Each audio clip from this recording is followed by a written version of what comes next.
Здравствуйте, дорогие ребята! Меня зовут Горячук Диана Анатольевна. Я рада встрече с вами на уроках русского языка и литературы. Сегодня на уроке мы продолжим изучать произведение Виктора Петровича Астафьева «Стрижонок Скрип». Сегодня на уроке вы научитесь отвечать на вопросы по тексту и определять основную мысль. Но чтобы вспомнить, какие события происходили со Стрижонком Скрипом, поиграем в игру «Вопрос-ответ». Где вылупился стрижонок? В темной норке, под крышей дома, в уютном гнезде. В темной норке. Что увидел стрижонок, когда родился? Своих родителей. Ничего не увидел. Яркое солнышко. Ничего не увидел. Что принесла мама Скрипу в клюве?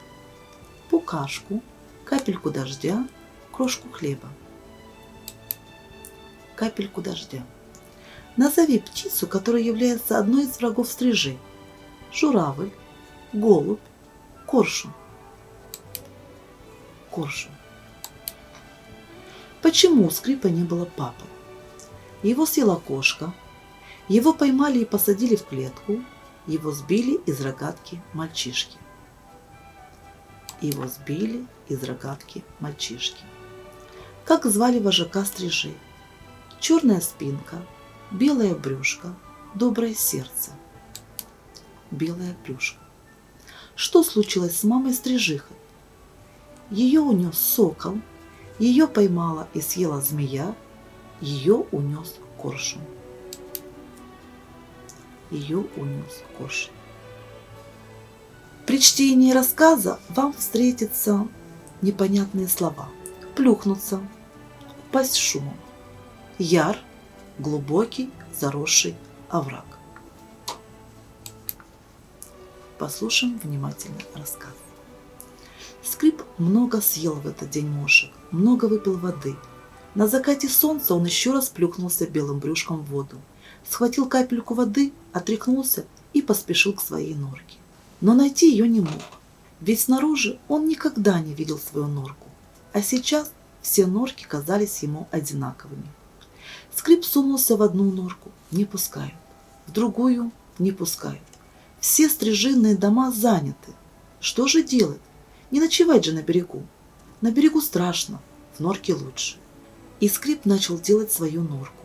Выскребал глину остренькими когтями, выклевывал ее и уносил к воде. Снова возвратился к яру и опять клевал. Скреб, а в землю подался чуть-чуть. Устал Скрип, есть захотел и решил, что такого домика ему вполне хватит. Он немного покормился над рекой и завалился опять в неглубокую свою норку. Неподалеку рыбачили мальчишки. Они пришли к стрижиному яру. Один мальчишка засунул руку в норку и вынул Скрипа. Что только не пережил Скрип, пока его держали в руках и поглаживали громадными пальцами. Но ничего, попались ребятишки хорошие, выпустили Скрипа.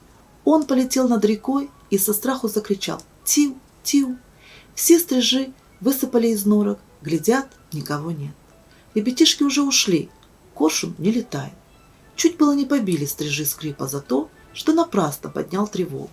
Но пожалели, молодой еще. Тут понял Скрип, что в маленькой норке не житье, и принялся снова работать. Он так много раз подлетал к своей норке, чтобы унести глину, так пробивался вглубь яра, что норку эту отличал уже ото всех. Как-то опять пришли мальчишки, засунули руку, чтобы вытащить Скрипа, а достать не мог. Скрип вертел головою и, должно быть, насмешливо думал: «Шалишь, братцы-мальчишки, теперь уж меня не возьмешь». Хорошо, спокойно жилось в своей норке. Скрип сделался стремительным, сильным, вертко уходил от коршуна, если был один, и важно нападал на него вместе со всей стаей. Все было хорошо, но вот от чего-то сделались беспокойными стрижи. Они почти не находились в норках, а все летали, кружились, лепились на проводах и часами сидели молча, прижавшись один к одному. А потом с визгом рассыпались в разные стороны, присаживались к осенним лужам, заботливо клевали глину и снова сбивались в стаи, и снова тревожно кружились. Эта тревога передалась и Скрипу. Он стал ждать, сам не зная чего. И в конце августа на рассвете вдруг услышал голос вожака Белое брюшко. «Тиу!» В голосе его на этот раз не было угрозы. Взмыл скрип высоко-высоко и видит тучи стрижей летят к горизонту. «Тиу!» – звал вожак, и стайка скрипа помчалась вдаль, смешалась с другими стаями. Стрижей было так много, что они почти заслонили собой разгорающуюся в небе зарю. «Скрип! Скрип!» – тревожно и тоскливо кричали стрижи, прощаясь до следующего лета с родным краем. «Скрип! До свидания!» – крикнул и стрижонок скрип и помчался за леса, за горы, за край земли. «До свидания, скрип! До свидания! Прилетай в свою норку!» – кричали вслед скрипу мальчишки-рыбаки. Стрижи улетают в одну ночь и уносят с собою лето. Скучно без стрижей на реке, чего-то не хватает. Где ты, маленький скрип? В каких краях и странах? Возвращайся скорее, приноси нам на крыльях лето.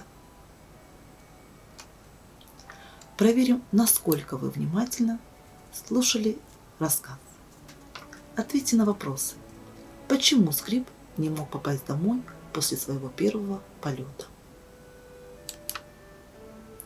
Скрип никогда не видел свою норку снаружи, и все они казались одинаковыми.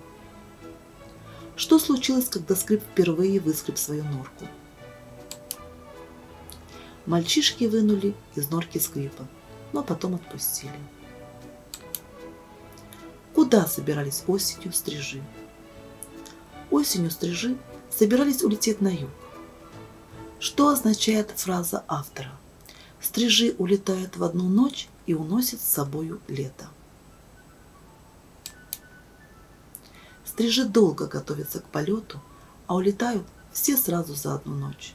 Улетели, значит, лето закончилось. Заканчивая нашу работу, подумайте, какие уроки жизни получил скрип. На личном опыте стрижонок понял, что нельзя отнимать еду у других. Опасно вылезать из норки. У маленьких птиц есть враги. Необходимо трудиться. Опасность сплачивает. Чему нас учит произведение «Стрижонок скрип»? Произведение «Стрижонок скрип» учит бережно относиться к природе родного края. Краю, где счастлив не только человек, но и стрижи. Этот урок мне бы хотелось закончить словами Виктора Астафьева.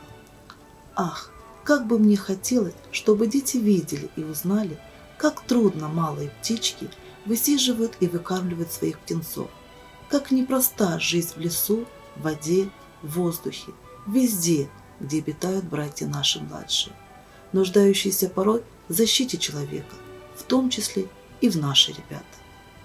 На этом наш урок заканчивается. Спасибо за внимание.